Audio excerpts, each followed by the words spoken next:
Circuit,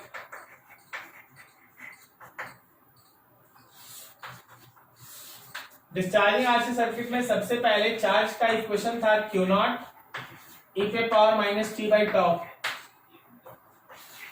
और तुम्हारे current का इक्वेशन था आई नॉट ई पे पावर माइनस टी बाई टॉ। अगर हम लोग डिस्चार्जिंग आरसी सर्किट बना लिए तो ये रहा कैपेसिटर और ये इस तरह से डिस्चार्ज हो रहा है। ये रेजिस्टर, ये कैपेसिटर का पॉजिटिव प्लेट, ये कैपेसिटर का negative plate, plus Q minus Q, और करंट ऐसे घूम रहा है, आई करंट। किसी भी इंस्टेंट पे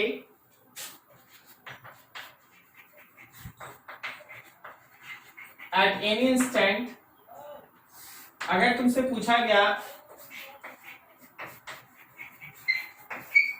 वोल्टेज अक्रॉस रजिस्टर, अगर तुमसे बोला गया कि रजिस्टर के अक्रॉस का वोल्टेज निकालो, obviously you have to find I into R, I से मल्टीप्लाई कर दो आर को, जो आई निकलेगा उसको आर से मल्टीप्लाई कर देना। बी, अगर तुमसे पूछा गया वोल्टेज अक्रॉस कैपेसिटर, तो जो भी चार्ज निकलेगा जस्ट उसको सी से डिवाइड कर देना, क्यू बाई सी, जो भी चार्ज निकलेगा उसको सी से डिवाइड कर देना। अगर तुमसे पूछा गया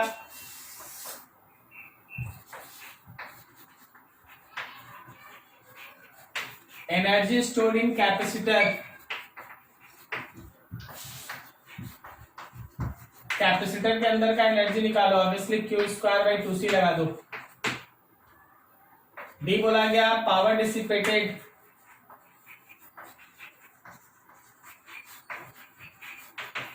power dissipated through register,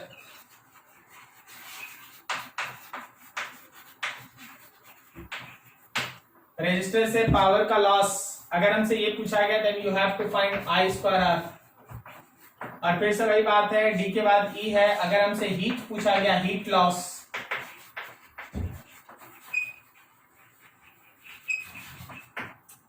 through register, heat loss through resistor, then you have to go through integration of I square R into dt, then you have to go through integration of I square R into dt, ये है heat loss। Clear है?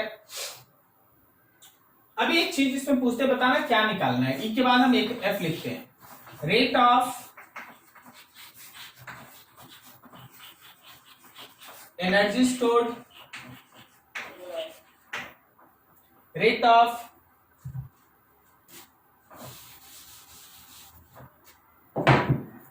rate of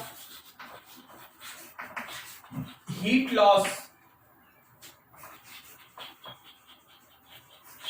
through resistor। बोलो तो क्या निकालना है? बिल्कुल सही, वर्ड्स पे भी ध्यान रखना। Rate of heat loss through resistor, this is nothing else but simply we have to find power. अगर हम तुमसे ये बोले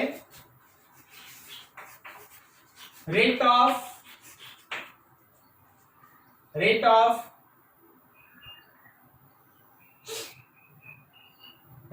change of energy stored in capacitor, अगर तुमसे ये बोला गया ये निकालने, मतलब क्या निकालना बोलो तो? Rate of change of energy stored in capacitor है, कैपेसिटर के अंदर स्टोर्ड एनर्जी का रेट ऑफ चेंज निकालना, मतलब जो तुम यू निकाला है उसका डिफरेंशिएशन करना है टाइम के रिस्पेक्ट में, मतलब you have to find d u by d t, you have to find d by d t of Q square by two C, you have to find d by d t of Q square का मतलब हो गया Q naught square e पे power minus two t by tau by two C. समझ में आ रहा है क्या? अब ये Q naught by two C को कांस्टेंट की तरह बाहर निकाल के इसको डिफरेंशिएट करो, that is your answer. So according to question you have to rely on these words also, इन सबको खुद से समझना पड़ता है कि हमको निकालना क्या है। क्लियर है? यस। चलो नोट करो इतना, फिर आगे बढ़ते हैं।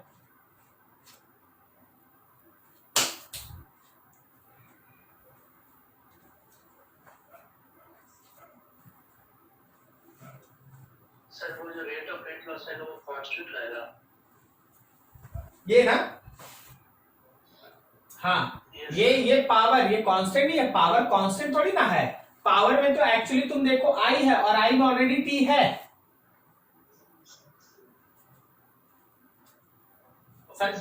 समझे ना?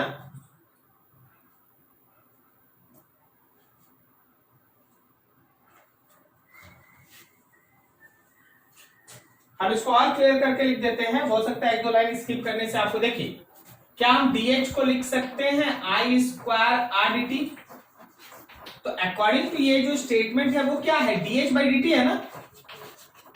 तो dh बाई dt का मतलब आई स्क्वायर आर, और आई स्क्वायर आर का मतलब power. Rate of heat loss मतलब dh by dt I square R which is equal to power.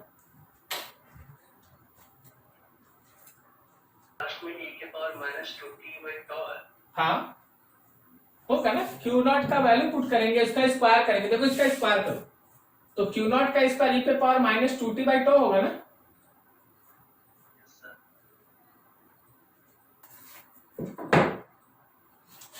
देखना जरा ध्यान से। मान लो हम लोगों के पास एक आरसी सर्किट है ऐसा,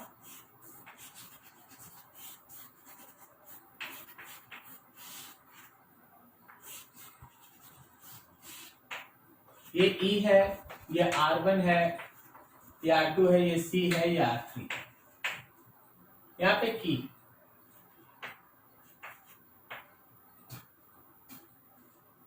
दो तरह का क्वेश्चन आरसी सर्किट में बहुत ही फेमस है। एक just after key is closed और दूसरा आफ्टर लॉन्ग टाइम, या टाइम मेंशन ही नहीं है क्वेश्चन में। ठीक है, दो तरह का क्वेश्चन, फिर से बोल, just after key is closed, या क्वेश्चन में लिखा है स्टेडी स्टेट, क्वेश्चन में लिखा है आफ्टर वेरी लॉन्ग टाइम, या क्वेश्चन में टाइम मेंशन ही नहीं। तो इफ टाइम मेंशन नहीं हो, स्टेडी स्टेट लिखा हो, या फिर है ना लॉन्ग टाइम लिखा हो, समझ में आया? तो इसका मतलब होता है कि जब कैपेसिटर पूरा चार्ज हो गया है उसके बाद का बात हो रहा है। तो देखो दोनों केस में मेरा सर्किट का बिहेव है ना अलग अलग होता है। जब आप तुरंत की क्लोज करते हैं और उस समय कुछ अननोन पूछा जाए, जैसे ही आप की को क्लोज करते हैं उसी समय अगर आपसे अननोन कुछ पूछा जाए तो उसका लॉजिक ये होता है कि capacitor offers zero resistance. Capacitor मान के चलिए है ही नहीं ऐसा। Just after key is closed, अगर की क्लोज करने के तुरंत बाद आप बात करेंगे, याद रखना capacitor offers zero resistance, we can replace capacitor by simple wire। आप कैपेसिटर को वायर से हटा दीजिए, ठीक है। मतलब just after key is close अगर कुछ है तो आपका ये सर्किट ऐसा हो जाएगा।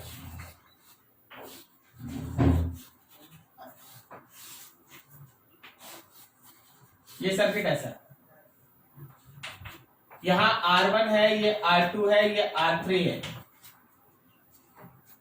अभी जो आप यहां पे करंट निकालेंगे दैट करंट इज मैक्सिमम, मान लो ऐसा। मतलब ये मतलब करंट का वैल्यू अभी अगर आपको निकालना पड़ा तो आप करंट निकाल ले, ऐसा कुछ। ये करंट कैसे निकाल लेंगे? अभी करंट एकदम ये आरसी सर्किट अभी नहीं रहा। आपका जो सी था वो ऑलरेडी हट चुका है कंडक्टिंग वायर से। Just after key is close अगर तुमसे कोई करंट पूछता है तो बस सोच लेना कि R2 और R3 पैरेलल में, उसके साथ R1 सीरीज में है। R इक्विवेलेंट निकाल के E में डिवाइड कर देना, I मिल जाएगा। मतलब अभी अगर आपको करंट पूछ ले कोई तो आपका आंसर है E by R equivalent. E by R equivalent में देखो R2 R3 by R2 plus R3 और सब में प्लस R1। ये तुम्हारा आंसर है। तो आपको क्या याद रखना है ना कि अगर आरसी सर्किट में लिखा है just after key is closed, तो कैपेसिटर ऑफर्स जीरो रेजिस्टेंस, और कैपेसिटर को आप सिंपल कंडक्टिंग वायर से हटा सकते हैं। कैपेसिटर को आप सिंपल कंडक्टिंग वायर से रिप्लेस कर सकते हैं। ठीक है, अब देखो यहां पर बी देखो, after long time steady state,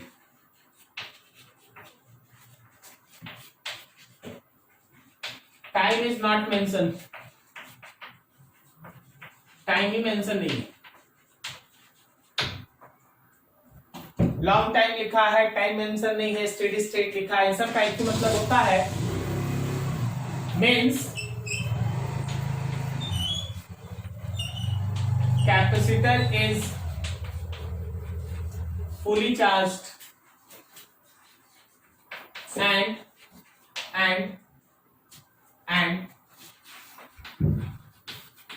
there is no current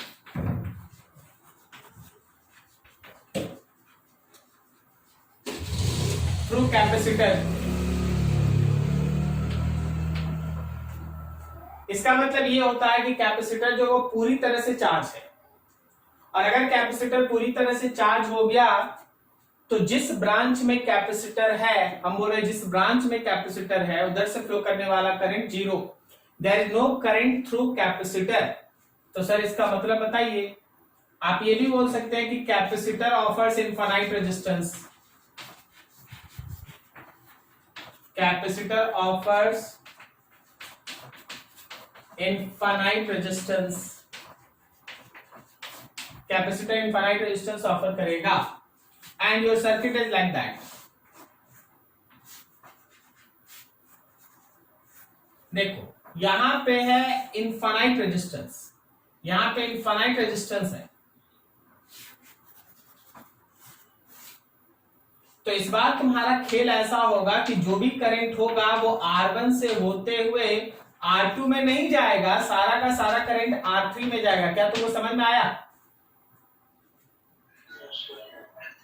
जिस ब्रांच में कैपेसिटर है वो इनफाइनाइट रेजिस्टेंस ऑफर करेगा, तो जिस ब्रांच में कैपेसिटर है उधर से कोई करंट नहीं जाएगा, सारा का सारा करंट ऐसे बाहर।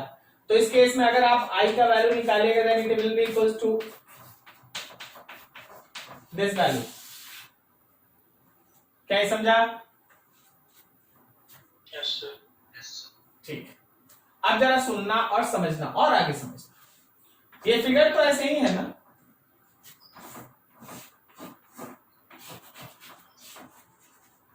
कैपेसिटर तो था ना यहां, हाँ बिल्कुल कैपेसिटर था, ये R1 था, ये R2 था, ये R3 था। कैपेसिटर का ये वाला प्लस था, ये माइनस था, इसका कैपेसिटेंस C था, ये E था। जो भी करंट आ रहा था वो सारा का सारा करंट यहां से इधर चला जा रहा था, ऐसा। ये सारा का सारा करंट इधर था। ठीक है, अच्छा अगर हम तुमसे ये बोल दें कि बताओ जी कैपेसिटर पे कितना चार्ज, अगर तुमसे हम कैपेसिटर पे चार्ज पूछ दें, how you can find that?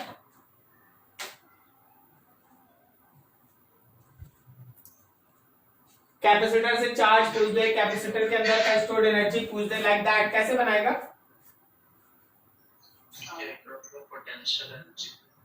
क्या? उसके अक्रॉस का पोटेंशियल एनर्जी पता करेगा। उसके अक्रॉस का पोटेंशियल एनर्जी पता करेगा, कैसे करेगा? आई निकला ना, उसको कर देंगे। उसको क्या कर देंगे भाई?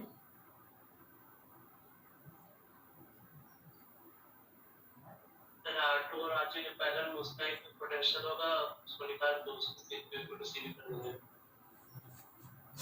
देखो यहां पे कुछ पोटेंशियल का डिफरेंस है, पोटेंशियल डिफरेंस है अक्रॉस 3, और वो है I इंटू R3। I आप निकाल चुके। अब देखिए ये वाला पॉइंट और ये वाला पैरेलल में, सही है ना? तो कैपेसिटर के अक्रॉस का पोटेंशियल डिफरेंस कितना होगा? क्या इस रेजिस्टर के अक्रॉस कोई पोटेंशियल डिफरेंस होगा?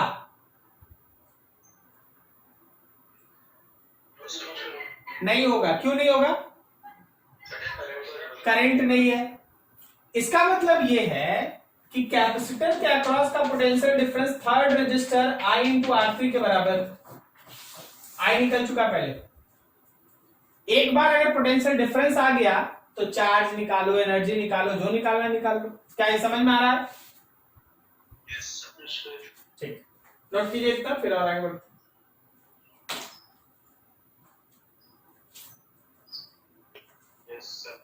समझ में आया? कैपेसिटर फुली चार्ज हो गया तो करंट फ्लो क्यों नहीं करेगा? तुम्हारा पेट भर गया, तुम खाना खाएगा? No sir. वही बात, ठीक है। जब वो ऑलरेडी पूरी तरह से चार्ज हो चुका है तो क्यों चार्ज को अपनी तरफ आने देगा? ठीक है ना? तो कोई चार्ज हाँ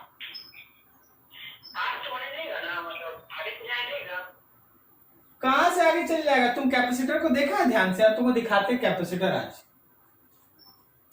देख, वायर आता है ऐसे, एक कैपेसिटर होता है, फिर एक प्लेट होता है, बीच में कुछ नहीं होता, हवा होता है। बता, इधर करंट आएगा, फिर इस पे हम लोग करंट ऐसे बनाते हैं। बीच में कभी सोचा है कि करंट कैसे पार होगा? पता है, ये करंट तभी तक होता है जब तक कि ये चार्ज हो। समझे? यहां से प्लस खींच रहा है और लाके इधर दे रहा है। एक बार चार्जिंग कंप्लीट, करंट खत्म। पार कहां से हो जाएगा? बीच में तो हवा है। समझे? Yes sir, yes sir.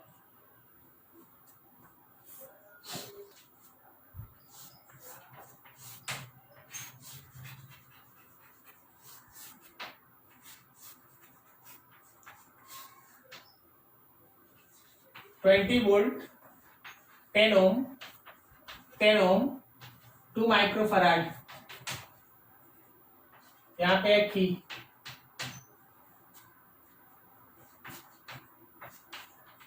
Find current through cell just after key is closed.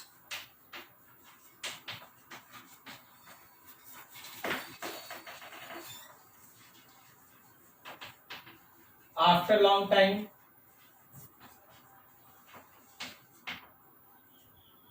third,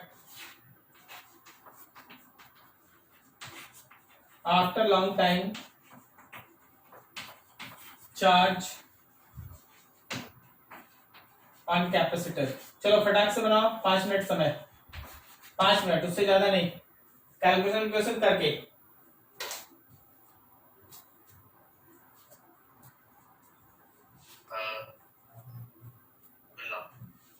20 coulomb मतलब माइक्रो।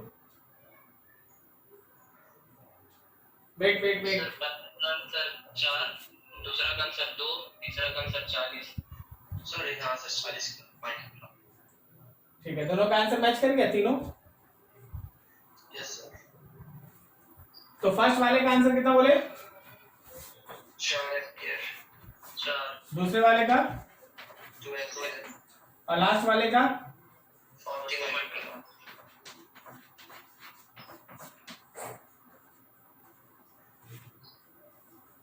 Yes sir. चलो बढ़िया।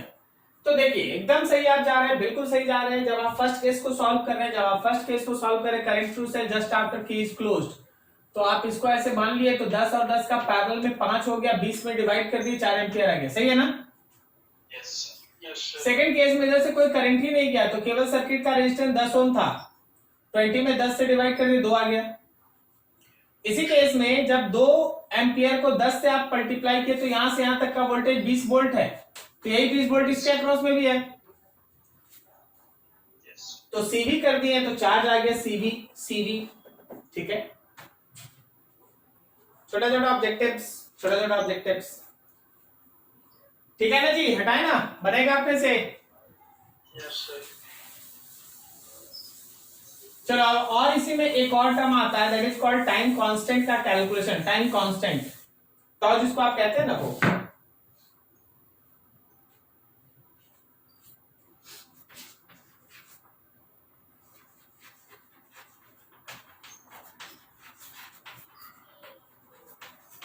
Calculation of time constant, calculation of time constant. ठीक है, देखो जरा ध्यान से समझो, कभी भी अगर टाइम कांस्टेंट निकालना पड़ा you have to follow 3 step. सबसे पहले शॉर्ट सर्किट दिस सेल, जो भी हम लोगों का बैटरी है उसको शॉर्ट सर्किट कर दो। दूसरा, find R equivalent about 2 plates of capacitor,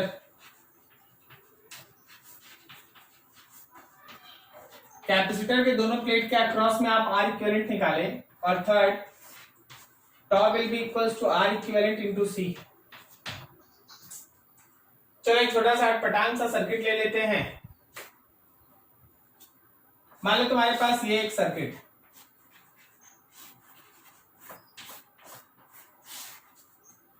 ऐसा,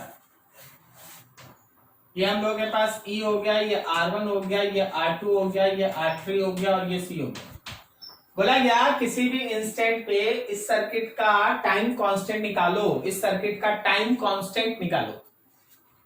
ठीक है, एकदम ये सब फेमस ऑब्जेक्टिव्स आप बुक से बनाइएगा, साइड बुक बनाइएगा, आप स्टडी मटेरियल बनाइएगा, डीपीपी बनाइए, क्वेश्चन मिलते रहे। तो टाइम कांस्टेंट निकालना अगर हमको इस पजलिंग सर्किट का है तो देखो ऊपर का 3 लाइन आप फॉलो कीजिए। सबसे पहले बैटरी को शॉर्ट सर्किट कीजिए, मतलब आप इसको ऐसे बनाइए, बैटरी खत्म, एक रेजिस्टर R1, दूसरा रेजिस्टर, कैपेसिटर का 2 प्लेट और फिर एक रेजिस्टर R3, ये रेजिस्टर R1, ये रेजिस्टर R2, ये रेजिस्टर R3। अब कैपेसिटर के 2 प्लेट के अक्रॉस में R इक्विवेलेंट निकालो, कैपेसिटर के 2 प्लेट के अक्रॉस में R इक्विवेलेंट निकालो। ठीक है, तो देखो भाई ये पॉइंट रहा A, ओके, क्या A से R2 कनेक्टेड है? अरे R इक्विवेलेंट निकाल रहे हैं, समझ रहा है ना, सीरीज पैरेलल समझ में नहीं आ रहा इसलिए बना रहे। अब B देख, B से R1 का एक एंड और R3 का एक एंड, मतलब R1 और R3 का एक एक एंड B से कनेक्टेड। अब दूसरा एंड देख, R1 का दूसरा एंड और R3 का दूसरा एंड दोनों R2 से कनेक्टेड है। मतलब R1 और R3 पैरेलल में, उसके साथ R2 किस में? सीरीज। तो आप जब यहां पे R इक्विवेलेंट निकालेंगे तो R1 R3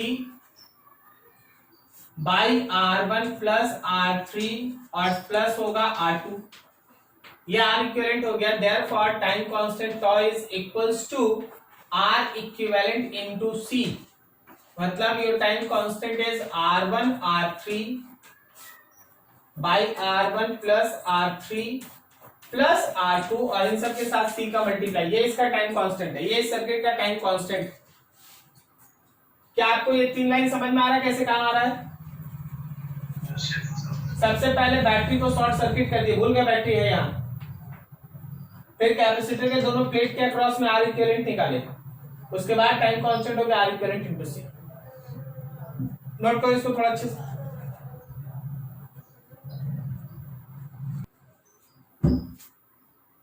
जिसका हो जाएगा इसका टाइम कांस्टेंट निकालना।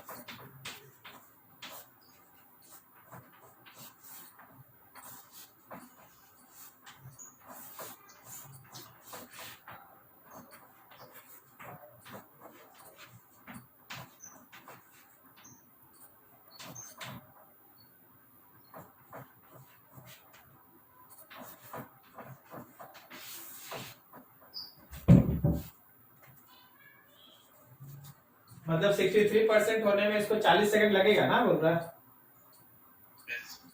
अरे यार 1 सेकंड से कम में होता है, अब तू 40 सेकंड बता रहा है। 40 माइक्रोसेकंड। हाँ अब आया लाइन पे। तो यूनिट भी उतना ही इंपॉर्टेंट है ना जितना कि कैलकुलेशन है, समझ रहे हो ना? यस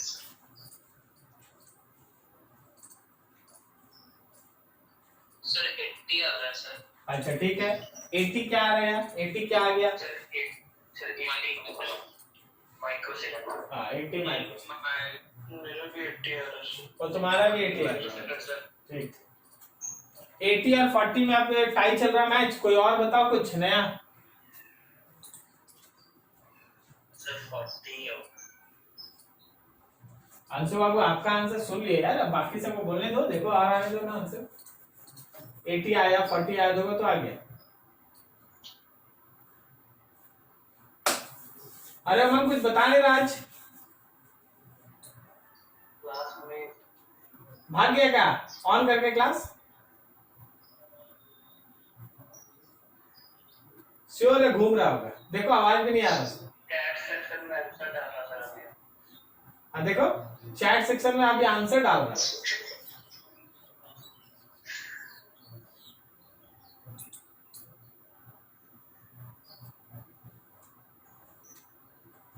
देखिए जिसका आंसर है 40 एक्चुअली, ठीक है। अब आप देखिए इसका क्या हो रहा है। देखिए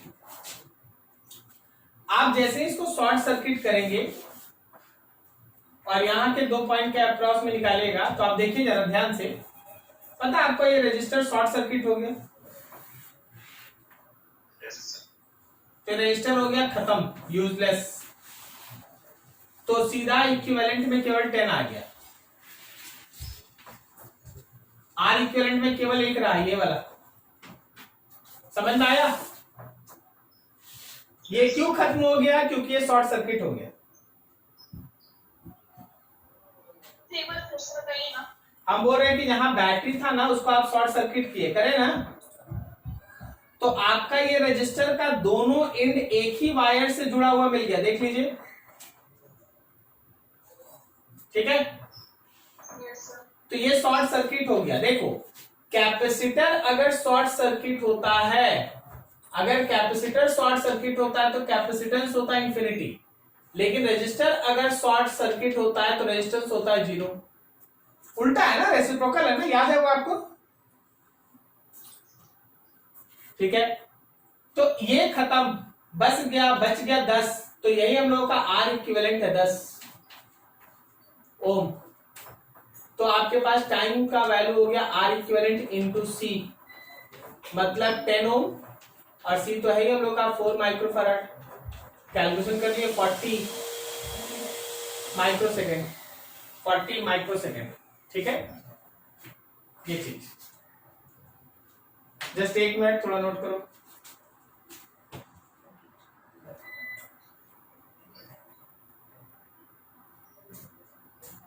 सुन अगला कॉन्सेप्ट आ गया। उमंग आवाज आ रही है? छोड़ दे इसका, इसका दिन है खराब। चलो आगे। concept of thermo EMF, thermo EMF, thermo electric effect, ठीक है ना। थर्मो वर्ड का मतलब बताओ, हीट ना। ठीक, अब देख यहाँ पे 2-3 वर्ड है, उसको अच्छे से समझते जाए। पहला टर्म होता है that is called thermocouple. Thermocouple, thermocouple क्या होता है? थर्मोकपल एक इस तरह का दो अलग अलग मटेरियल वाले वायर का, दो अलग अलग मटेरियल, ठीक है, दो अलग अलग मटेरियल वाले वायर का एक तरह का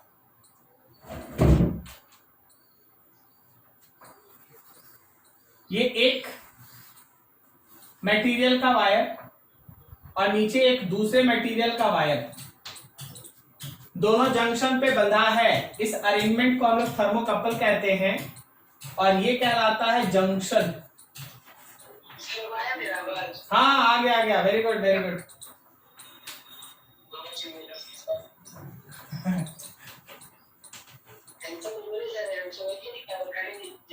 वही तो, ठीक है। अब वीडियो भी आ गया है, पूरा एकदम चेहरे का खुशी भी दिख रहा है हम लोग को। थैंक यू, चल पा जा, ठीक है। तो देख यहाँ का एक जंक्शन यहाँ, दोनों जंक्शन। हाँ, होता क्या है ना, जब भी आप कोई मेटालिक सब्सटेंस उठाते हैं तो उसके अंदर नंबर ऑफ फ्री इलेक्ट्रॉन्स का एक अलग सा डेंसिटी होता है। मतलब किसी में ज्यादा नंबर ऑफ फ्री इलेक्ट्रॉन्स होता है, किसी में कम होता है। क्या ये बात तो लॉजिकल है ना।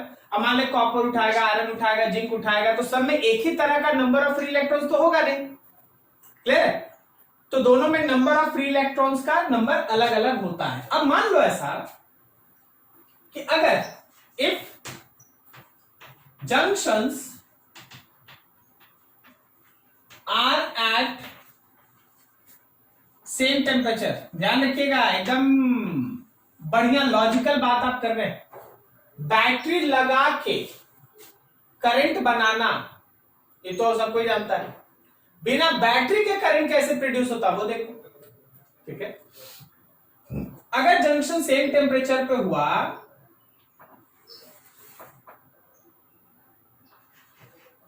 तो ध्यान रखना, मान लो हम लोग इसको ए मटेरियल कह देते हैं, इसको बी। तो ध्यान रखना कि जब हमारा दोनों जंक्शन का टेम्परेचर सेम होगा तो इन दोनों में से जिसमें भी इलेक्ट्रॉन का नंबर डेंसिटी ज्यादा होगा, उधर से जिसके पास ये नंबर डेंसिटी कम होगा उधर इलेक्ट्रॉन का फ्लो होगा।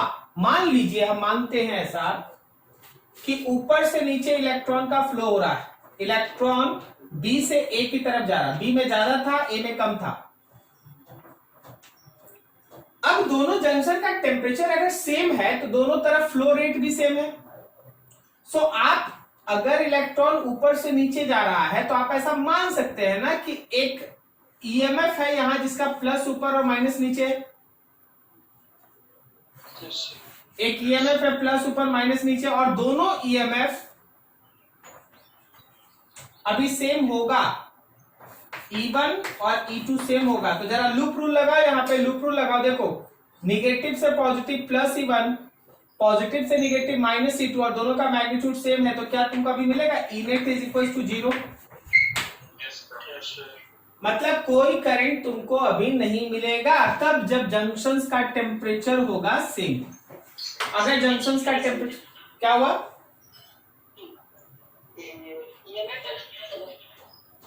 ये समझ में आ रहा?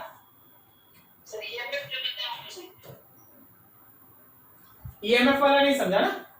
ठीक, देख यहां पे लूप रूल लगा, देख यहां से ऐसे ऐसे ऐसे ऐसे चल रहे हैं। हाँ, तो जब तुम निगेटिव से पॉजिटिव, कौन भाषा में बोल रहा है सुनाई समझ में नहीं आ रहा। अच्छा, वो इसलिए किए क्योंकि हम ऐसा मान के चले कि नंबर ऑफ इलेक्ट्रॉन जो बी में डेंसिटी है वो नंबर ऑफ इलेक्ट्रॉन जो ए में डेंसिटी उससे ज्यादा है। ठीक है, इसलिए ज्यादा से कम की तरफ भेजे, लेकिन दोनों तरफ टेम्परेचर सेम था तो दोनों तरफ फ्लो रेट सेम है। 10 इलेक्ट्रॉन तो 10 इलेक्ट्रॉन, 10 इलेक्ट्रॉन तो 10 इलेक्ट्रॉन, ऐसा बोलते हैं। ठीक है ना?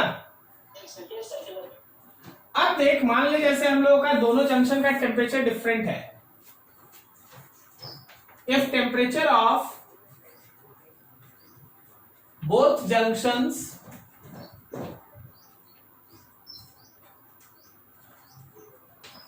आर डिफरेंट, अगर दोनों जंक्शन का टेम्परेचर अलग अलग है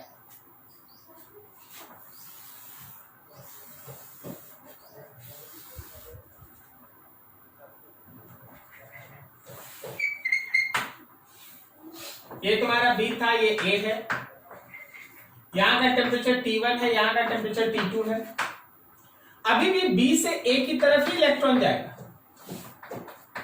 अभी भी बी से ए की तरफ ही इलेक्ट्रॉन जाएगा, तो ईएमएफ उसी तरह से E1 और E2 बनेगा। बट बिकॉज टेम्परेचर सेम नहीं है तो ईएमएफ भी सेम नहीं होगा। बिकॉज टेम्परेचर सेम नहीं है तो जो ईएमएफ प्रोड्यूस हुआ वो भी सेम नहीं होगा। क्या ये समझ में आया? अब अगर ये दोनों ईएमएफ सेम नहीं है तो तुम जब लूप रूल लगाएगा तो क्या बोलता है, नेट ईएमएफ 0 होगा या non zero? E net is non zero. So there is net EMF in thermocouple due to temperature difference across its two junctions.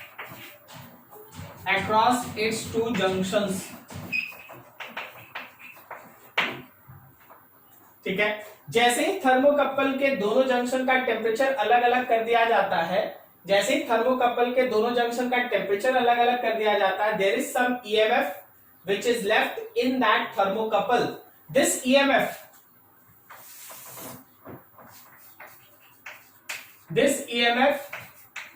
is called thermo EMF, and current is called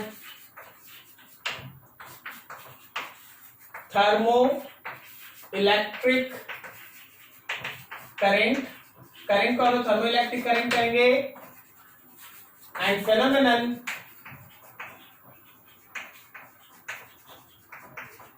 is called thermoelectric effect, और दूसरा नाम है scientist का नाम और Seebeck effect.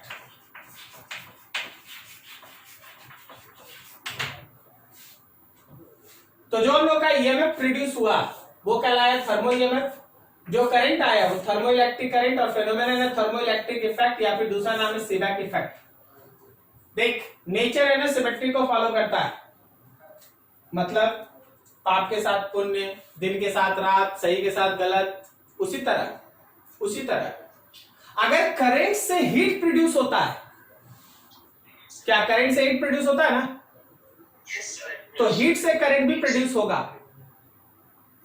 हम लोग heat ही तो कर रहे हैं भाई. आप जब दोनों टेम्परेचर को अलग कर रहे हैं, इसका मतलब किसी एक को हॉट जंक्शन ज्यादा गर्म और किसी एक को कोल्ड जंक्शन कम टेम्परेचर पे रख रहे हैं, क्या सही है ना. तो आप हीट के एप्लीकेशन से दोनों जंक्शन का टेम्परेचर बदलते हैं, और जैसे ही आप हीट को यूज करते हैं you can produce current. Nature follow symmetry. Current से हीट तो हीट से करंट. क्लियर है? नोट करो यहां तक, फिर आगे बढ़ते.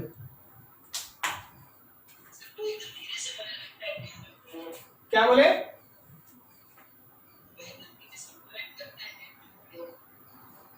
सुनाई नहीं दे रहा यार. चलो नोट करो, नोट करो. हाँ बोलो. हाँ, एक वायर देगा तो कैसे होगा? एक वायर में तो दोनों डेंसिटी सेम हो जाएगा ना.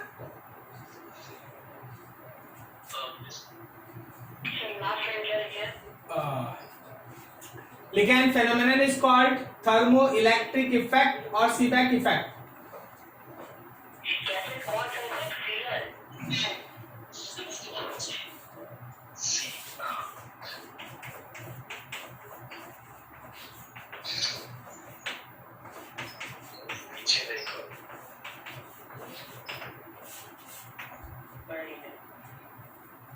ध्यान से देखो.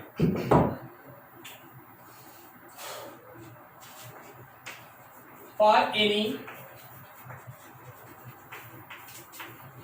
thermocouple, मान लो ऐसा कि टेम्परेचर ऑफ हॉट जंक्शन मतलब जिसका टेम्परेचर हाई है, वो मान ले थीटा है, and temperature of cold junction मान लो 0 डिग्री सी है, आइस है. तो ऐसे केस में remember that then thermo EMF. देखिए इसका डेरिवेशन हम नहीं कर रहे, वो काम का चीज नहीं है, जो काम का हम आपको बता दे रहे हैं. जो हम लोग का थर्मो ईएमएफ होता है वो होता है alpha theta plus half beta theta square. Alpha theta plus half beta theta square. इसमें where alpha and beta are constants, alpha and beta are constants for any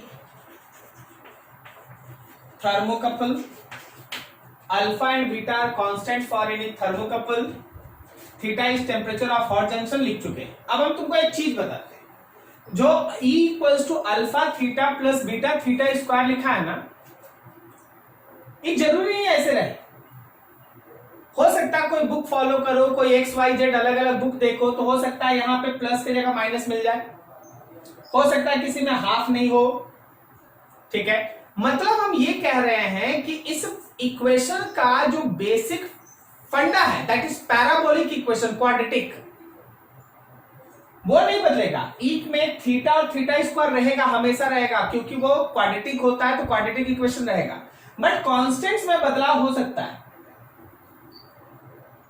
अच्छा देखिए, बीटा कांस्टेंट है तो कोई बोलेगा क्या कि 1/2 बीटा इज कांस्टेंट, बात समझ रहे हैं ना, ठीक है। लेकिन ये जो फॉर्मेट है थीटा थीटा स्क्वायर, ये नहीं बदलेगा, पैराबोलिक हमेशा होगा। तो अगर आप दूसरे बुक में देखिएगा किसी में माइनस लगा है, किसी में प्लस लगा है, किसी में हाफ नहीं लिखा हुआ है, तो हड़बड़ाइएगा नहीं, वो गलत नहीं है, जो इक्वेशन दिया रहेगा उसको लेके चलना। क्या तुमको समझ में आया? ठीक है। तो अब देख, जब हम लोग इसका ग्राफ बनाएंगे तो थर्मो ईएमएफ को अगर आप टेम्परेचर के साथ ग्राफ प्लॉट करते, then your graph is somewhere like that parabolic. ये पॉइंट है थीटा ऑफ कोल्ड जंक्शन और ये वेरिएशन है थीटा ऑफ हॉट जंक्शन। इसका मतलब क्या है? इसका मतलब ऐसा है, जरा देखना और समझना। चल फिर से एक थर्मोकपल, ये भाई एक थर्मोकपल, मान लो ऊपर बी है नीचे ए है, ये टेम्परेचर है हॉट जंक्शन का, ये टेम्परेचर है कोल्ड जंक्शन का, ये थीटा सी। अभी तो हम लोग के लिए थीटा सी कितना है? तो 0 है, और ये थीटा है। अब देख हुआ क्या, तुम लगातार यहां पे हीट देते जाओ और हीट करके हॉट जंक्शन का टेम्परेचर बढ़ाते जाओ, हॉट जंक्शन का टेम्परेचर बढ़ाते जाओ। जैसे जैसे तुम्हारे हॉट जंक्शन का टेम्परेचर बढ़ते जाएगा, थर्मो ईएमएफ बढ़ते जाएगा, और एक ऐसा टेम्परेचर आएगा, किसका टेम्परेचर आएगा? कोल्ड जंक्शन का कि हॉट जंक्शन का? हॉट जंक्शन का, जहां हमारा थर्मो ईएमएफ होगा मैक्सिमम। इस टेम्परेचर को कहते हैं neutral temperature, theta M. That temperature of hot junction for which thermo EMF is maximum is called neutral temperature. Neutral temperature theta M.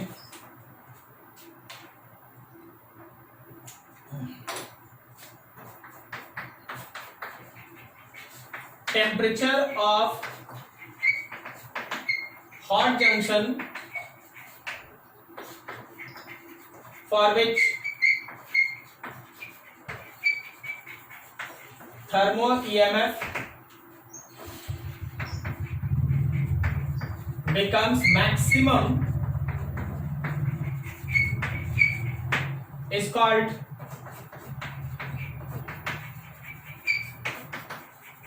neutral temperature. Temperature of hot junction for which thermo EMF becomes maximum is called neutral temperature. जिस particular temperature of hot junction के लिए हमारा thermo EMF maximum होगा उसको हम लोग neutral temperature कहते हैं। चलो ठीक है। अब इससे भी आगे उसको गर्म करो, इससे भी आगे उसको गर्म करो। जब तुम इससे आगे उसको गर्म करता है तो अब जो ईएमएफ बढ़ा था वो घटेगा और फिर एक टेम्परेचर पे घट के 0 हो जाएगा। इस टेम्परेचर को कहते हैं इन्वर्सन टेम्परेचर, थीटा आई। जिस टेम्परेचर ऑफ हॉट जंक्शन पे थर्मो ईएमएफ फिर से हो जाता है 0, उसको कहते हैं हम लोग इन्वर्सन टेम्परेचर। ठीक है। तो अगला न्यूट्रल टेम्परेचर के बाद अगला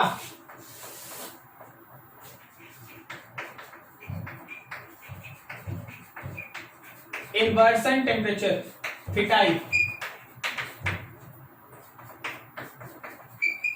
that temperature of hot junction for which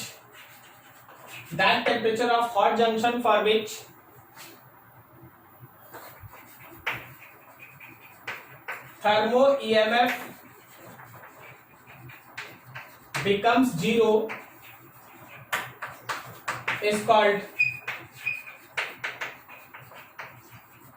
inversion temperature. उसको हम लोग inversion temperature कहते हैं। तो जिस particular temperature of hot junction के लिए हमारा थर्मो ईएमएफ जीरो हो जाता है उसको हम लोग इन्वर्सन इन टेम्परेचर कहते हैं। थोड़ा एक बार और, अच्छा अगर हम लोग इन्वर्सन टेम्परेचर से टेम्परेचर बढ़ा देंगे तो क्या होगा? देख ये ग्राफ नीचे चला जाता है, ये ग्राफ नीचे चला जाता है। इसका लॉजिक कोई बताएगा क्या हो रहा है? वेरी गुड वेरी गुड, एकदम। मान ले जैसे शुरू में अगर करंट ऐसे घूम रहा था, मान लो लेट करंट का डायरेक्शन, तो अगर आप टेम्परेचर थीटा आई से बड़ा ले लें, अगर आप हॉट जंक्शन का टेम्परेचर थीटा आई से बड़ा ले लें, then direction of current is reverse. Then direction of current is reverse. Current का डायरेक्शन रिवर्स हो जाएगा। जब आपका टेम्परेचर इन्वर्सन टेम्परेचर से बड़ा होगा, रिमेंबर दैट कि जो हमारा करंट पहले घूम रहा था, मान लो एंटी क्लॉकवाइज, तो अब घूमने लगेगा क्लॉकवाइज। क्या आप समझ पा रहे हैं बात को? ठीक, चलिए नोट कीजिए इतना। वेरी इंपॉर्टेंट, बट इंपॉर्टेंट याद नहीं करना, समझना, क्योंकि ये बदल भी सकता है, क्वेश्चन भी बदल सकता है। ओके,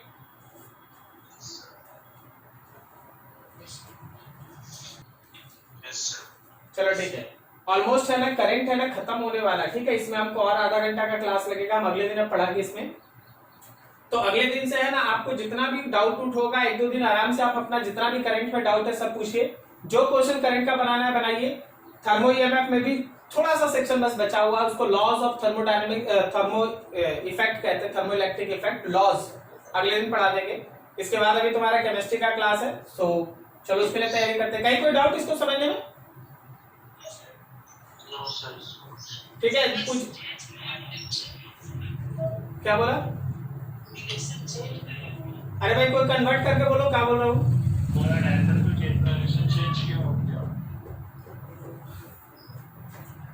जब तुम ज्यादा गर्म कर देगा ना, तो जैसे ऊपर से नीचे करंट आ रहा था ना, ऊपर से नीचे, अभी मान लो जैसे ज्यादा गर्म कर देगा ना, तो करंट का डायरेक्शन है ना, मतलब इलेक्ट्रॉन का जो फ्लो है वो उल्टा होने लगेगा। तुम ऐसे समझो कि शुरुआत में ऐसे घूम रहा था, फिर धीरे धीरे बढ़ा, फिर धीरे धीरे घटा, और फिर इन्वर्सन टेम्परेचर, उसके बाद जैसे ही गर्म किया उल्टा घूमने लगा। तो जो दोनों तरफ से इलेक्ट्रॉन का फ्लो हो रहा है दोनों जंक्शन पे, वो अनबैलेंस होता है यार, और उसी अनबैलेंसिंग की वजह से पहले बढ़ता है, फिर घटता है, फिर जीरो होता है, फिर उल्टा घूमने लगता है। ठीक है, इसमें और भी है चीज, हम अगले दिन इसमें आप जाते हैं, नेक्स्ट बैच है, चलो उसके लिए आगे बढ़ते हैं। नोट करो इसको, न्यूमेरिकल बनाइए अब, ठीक है। चलिए मिलते हैं केमिस्ट्री क्लास में, थैंक यू।